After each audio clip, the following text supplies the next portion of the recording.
Subscapularis we're not going to palpate. It is confusing. When we start getting in there and trying to find it, we either get confused by latissimus dorsi, or we try to come out with this attachment here, and we get totally thrown off by pec major, which is over the top of it. So clinically, it's not that significant of a palpation either. It is one of the rotator cuff muscles, but one of the best ways and quickest ways to see if that's part of the problem is, number one, is what's happening with a resisted internal rotation, and number two, if I can palpate the other 3 of the 4, and they're okay, what am I left with? Does that make sense? That's called a diagnosis by exclusion. If you can't actually go in and feel something, you find everything else and clear it. And you're left with that, and that's probably what's going on. Does that make sense to you? So that's an issue for the PT to deal with. So I'm not going to worry about subscapulars. So let's look at supraspinatus first, shall we? Yes. Yes, Ken. Okay, let's have somebody. You know what, Cassie, can we use you again? Is that all right? Just going to have you sit right there. It's going to make everybody come home. Have you been doing your exercises? Your scapula looks better.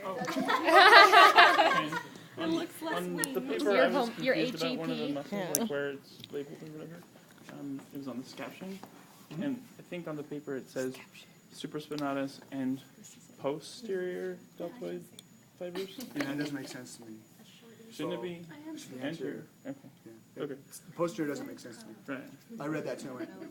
And really, since deltoid's going to be active in that, but it's going to be, we'll be able to push back here and not be confused by it. So deltoid is still active in that, but Right. supraspinatus jumps up for that. So I don't know where they got posterior versus anterior. It's really more anterior because of Right. Anterior to middle. Right? yeah, the 30 degrees like this. And posterior is actually laying down.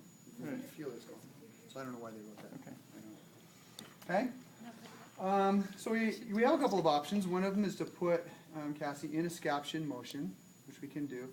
But typically what that does is activates all of this other musculature around her scapula, because she now has to hold her arm up off of that platform. I'm not really interested in that because I don't want upper and middle traps confusing me, do I? Okay? So I'm not going to do that. This is what I'm going to do. One of the things I know is that it is an abductor.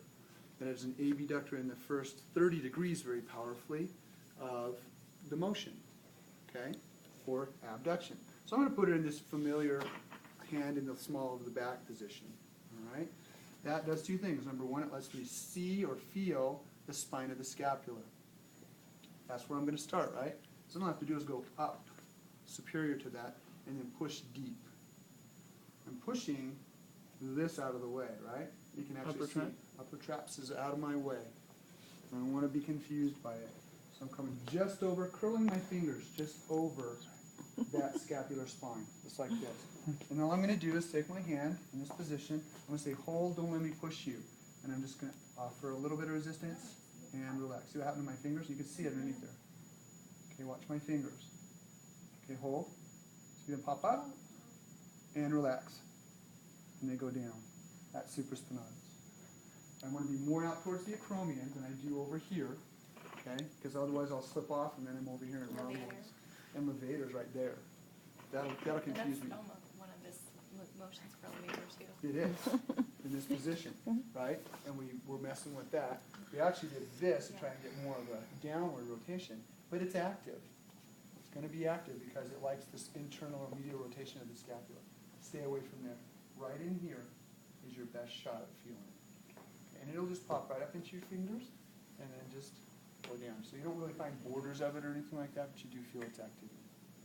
So that's supraspinatus. Okay, let's try that one because that was just a little bit.